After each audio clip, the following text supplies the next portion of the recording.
Did you confirm getting kicked out? I mean, I did. Also, what do you mean, did I confirm? You saw it happen. Is the title clickbait? No. But last night I ended the broadcast at like, what, 12 Chicago time after I got kicked out of the DNC, as you guys know. Not fully kicked out, but kicked out of like, but like politely kicked. Okay, politely kicked out of the DNC. Uh-oh. Wait, what time do we have to leave? We're getting booted. Yeah, I was muted. We're getting booted. We're fine for now in this. Well, we're not fine for now. We're like literally, like we're permanently done here. Like there's no, oh my God, bro, that's so whack. And what do you call it? Yeah, after that polite kick, I made the smart move. I made the right choice to literally evacuate the premises so I could just like, before it got super chaotic, I could get back home and I could do my live reacts from the comfort of my hotel room, which is literally why I got that hotel room to begin with as backup, because I never thought that I would even get this level of access. So I have a lot of thoughts on this. I'm going to talk a lot about this. Okay. I noticed your rhetoric got way more radical as soon as it happened too, which was sick. Wait, what? My rhetoric got way more radical as soon as I left?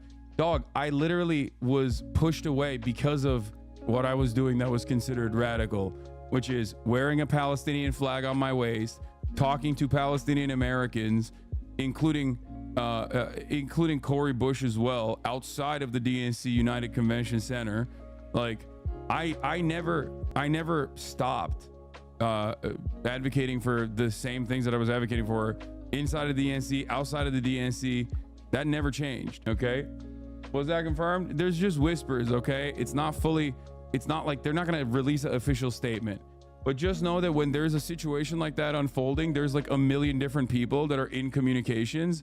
And of course, some people are going to be frustrated by what they see, especially because like if there's divisions, remember when I told you about how there's some divisions between like what the Kamala Harris campaign wanted versus what the DNC wanted? Well, the boss call came from the DNC side, I think, who is not exactly fond of me, which apparently they're not fond of anyone really. So that's not shocking. They are fond of APAC. I rewatched the stream yesterday after you left, and the way the lady acted after the guy with the vest came to say something to you was sus. It seems he wanted to help you get a spot and she shot him down. No, all the people that I was working with were fine. They're fine. They're great. They're doing their best. They're doing their jobs. Okay, everybody calm down. I don't want you talking about anybody that you saw on camera. They were all wonderful people.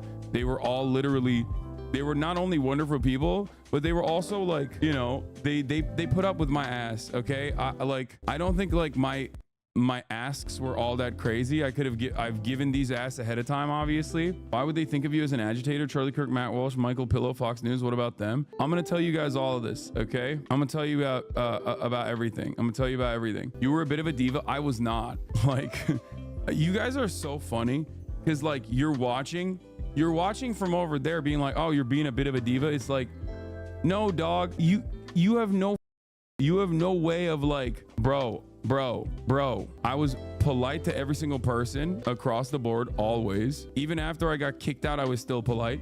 Even after I got kicked out, I'm still polite right now. Okay, not only that, but also on top of that, that is a really dynamic environment. We're trying to do like, we're trying to cut content. We're trying to do like 8 hours of nonstop coverage in a very dynamic environment with people who are not fully familiar with the back end stuff, with the logistics of doing such a thing. Okay, and all things considered, they were pretty helpful overall. But like, I don't think you guys understand the lift it requires to be able to put something like that together in a situation like that. Like, if I'm the equivalent of like a Jake Tapper type person, right, doing commentary, and also on top of that, a Donnie O'Sullivan type person as well, roaming around, asking people questions, you know, roaming the halls of Congress, or not halls of Congress, sorry, halls of the DNC. My first time ever on top of that. You have to understand something. Like, that is not a thing that anyone else does. Like, it's never like one person. What we were able to do in 4 days, me and March, what we were able to do, and like sometimes my manager on the back end too, were able to do is something that like hundreds of people that spend millions of dollars to be able to achieve. You understand that? It is an unimaginable feat, okay? It was an unimaginable feat, in my opinion. It was incredible. March pulled through. He's the GOAT, okay? Like you on your end, you just watch like a seamless stream. Sometimes it Fs, sometimes there's audio issues, whatever. But on the back end, there's so much. There is so much work that goes into it. No way you were a diva. Your coverage was great, even a few Israel daily stun locks. But I wonder if other content creators were also kicked for Palestine coverage too. Harrison's a total piece of anti-Palestine, so no surprise. Lots of rumors of him and Harris camp beefed on day 4 a lot. Yeah, I think that is what is going on. That is, I suspect that was a part of it. You were obnoxious though, reacting, swearing, and baby raging at individuals in chat. You said you were lucky to get to use the spot. Not sure you have it long. You were lucky and you blew it. Yeah, you don't understand anything, my friend. Obviously, you are at odds with people who are higher up in the Democratic Party in terms of like in terms of the value that I was providing, even if I was being contentious. Okay, you're wrong about that. And also, I'm not gonna stop doing what I do regardless because I'm inside of the DNC. I'm not gonna like all of a sudden button up, right? Like this is literally what I do. And the reason why I got clapped, the reason why I got booted wasn't because I was yelling and baby raging. The reason why we got booted was because I did not compromise on my values. Okay, I 100% get it. I've done interviews at music festivals before. It can be impossible to nail down schedules with people, even just get them to agree to meet you in a weird space. You did great, dude. Really impressed with the coverage. Yeah. So I got a lot of opinions now that like I'm back home. Are you sure you weren't just kicked out to give that prime spot to a big name? No, because that prime spot was, I'm almost certain that prime spot was literally owned by a dude, like owned by a donor who was there, who was a fan. So it was not like no one else was. You didn't find it suspicious that no one else left that area? Just me? All the other people that were in that room still? Yeah, they didn't make anyone else evacuate that area? Just me? Come on, chat. Like there are some things I can say and some things I can't openly communicate to you, okay? I oftentimes forget. I think I oftentimes forget like the impact that I might have. I oftentimes forget like the like who's watching, you know what I mean? Which is good because then I can be silly and not restrain myself in any capacity, right? But also simultaneously, that also sometimes causes me to forget that like there are literally people who are very aware of what I do, you know, people who are incredible individuals fighting for the working class, fighting for labor unions, things of that nature. The DNC and the Kamala campaign knew what my background was, knew what I would talk about. They knew that I was not going to, you know, engage in any sort of editorial control in terms of like censoring myself. If I see something, I'm going to say something, right? You ain't never getting in again. Honestly, after all that bullshit, it might just be down ballot vote for me. No, I'm not. I don't even agree with that because next time I'll just go as press. Obviously, we started off the week strong. The first day, they just like were completely oblivious to what I do, kind of like in terms of what was necessary, like what kind of needs I had to be able to like conduct these live streams, right? So they were like, okay, well, I knew that wasn't going to work the first day. So I just like started off in the hotel. Then I went to the Palestinian protests. Then we went into the DNC. We did walk and talk. We roamed around in the DNC first day. It was fun, right? Great stuff. Second day, they were like, no, we have access for you. We got a room for you. And I was like, listen, it's not just a room. I need a desk and I need an Ethernet cable. That's it, right? Second day, we started off with a Donny interview. Donny actually drove us in. CNN drove us into the DNC. It was sick, right? We rolled in with the big dogs. And not only that, but we let it rip. You already know what happened when we let it rip that day. The Obama spoke. Third day, Wednesday, third day of the DNC, I had to leave early. And literally as I was leaving early, they had an even nicer area for me, as you guys know. Okay, there was an even nicer area that they had set up right behind the stage. It was crazy. Same area, same space that I have like for CNN. Now, the entire time I'm telling them, by the way, like, it's okay if I don't have space. I'll just, you know, stream from the hotel. If I have interviews or whatever, I'll come over to the DNC. I'll conduct my interviews and I'll go back to my hotel, right? If I want to do my desktop stream. So they were like, no. it's better if you're here. It's better if you're inside of the DNC, which makes sense. Like I'm there as an influencer, right? So they wanted me to be there. So I was like, fine, I'll take it. As long as they have space for me, I'll take it, right? So yeah, the piss chug is back. So we did it the second day. And then the last day, they're like, no, you got the same space from 2:30 all the way to the end. And I'm like, are you guys sure? It's a big day. Are you guys sure? It's a big day. I understand if there's limitations, like I'll just, do my thing. I'll do my thing and I'll go back to my hotel room. And they're like, no, you have the space. You have the space. You have the balcony. It's uninterrupted the entire day. Unlike the day before when the Warren staffer came in and was like, you need to get it was like chirping at me. They were like, no, this time you have it fully, right? I was like, okay, sure. That's great. We start off roaming. Okay. We start off roaming with March. We go to the uncommitted campaign, the uncommitted delegates. Remember, these are Democratic Party operatives that are from all around the country. They represent hundreds of thousands of Democratic Party voters that participated in the primary that said, we are uncommitted because of the actions that the Democratic Party is engaging in terms of Israel. Okay. In terms of like what they're doing with their unconditional support to Israel. Right. Did you actually get kicked out or is it thumbnail bait? No, I mean, I didn't get fully kicked out. So here's the thing. Okay. There are different levels of credentials inside of the Democratic Party. That area that we were at is the lower level suites, right? That is that area that I was at when I was doing this interview with the New York Times was at the lower level suites.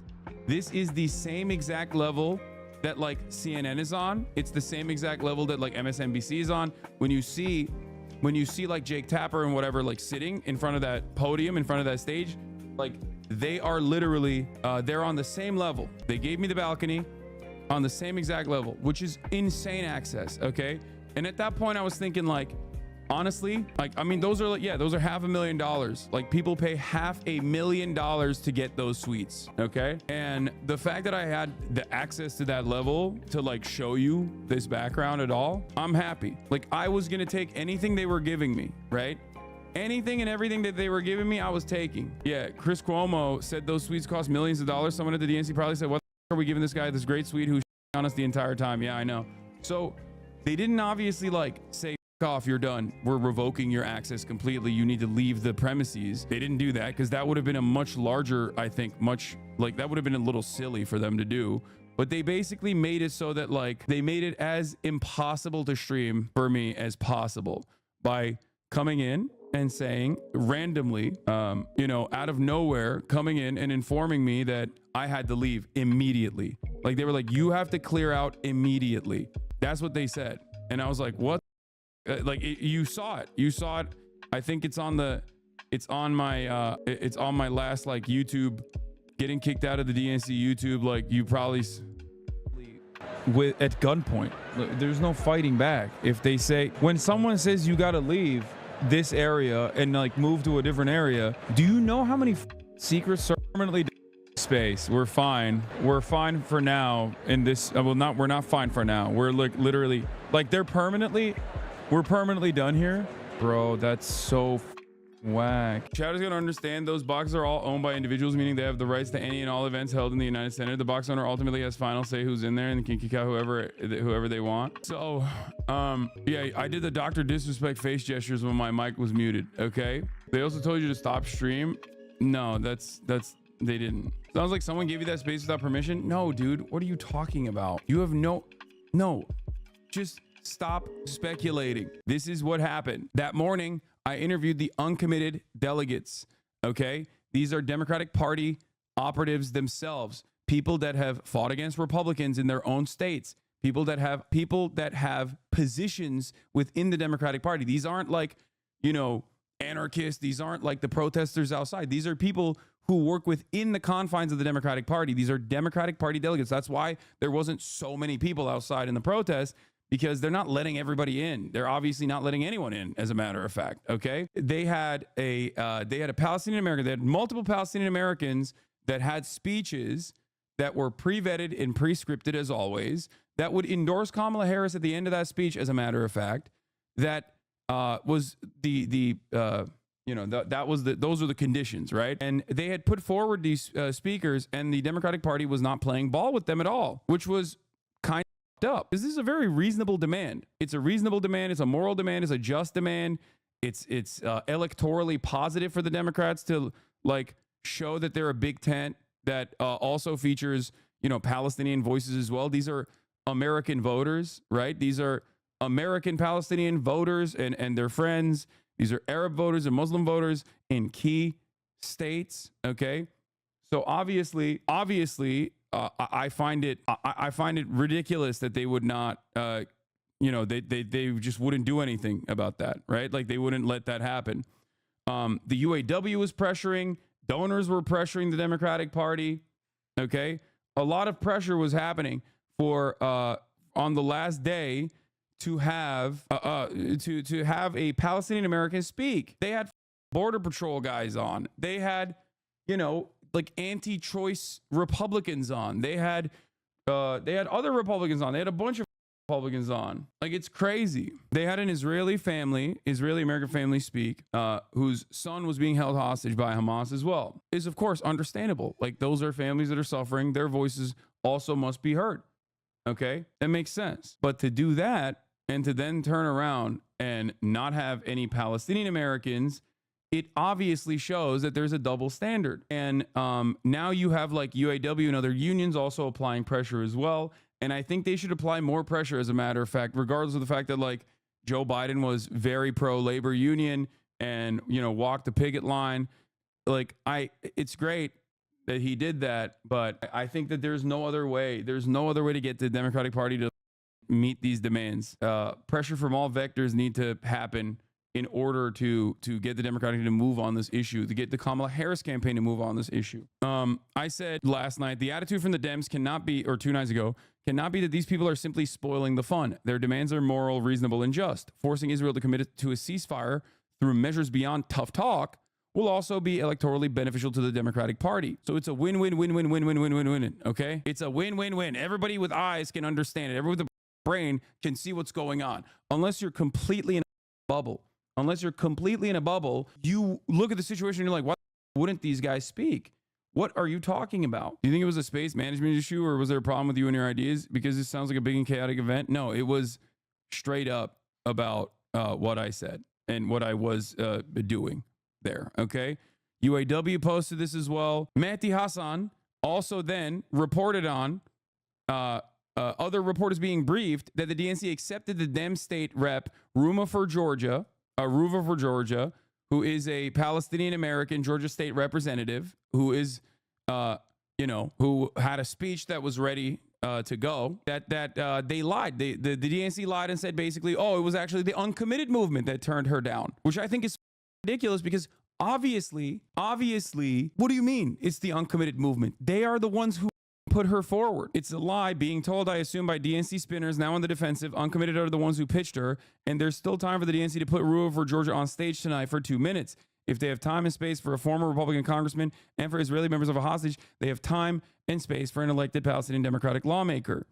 Anything else is straight up racism and erasure. The DNC is strenuously denying that they put out any such false claims, so whichever Dem is saying this report is about uncommitted isn't even speaking on behalf of the party, it seems. But the bigger question is, why didn't the DNC accept Ruva for Georgia as a speaker tonight? Okay, to which I of course quote tweeted, why does the DNC have one speed? This is identical to how Israel does Hasbara Lamal. And I think literally right after I posted this tweet, like maybe 30 minutes after, is when I got booted. I ate the boot right after that tweet. Okay, and remember, they came in, it was less than half an hour. Yeah, it was very close to after this tweet.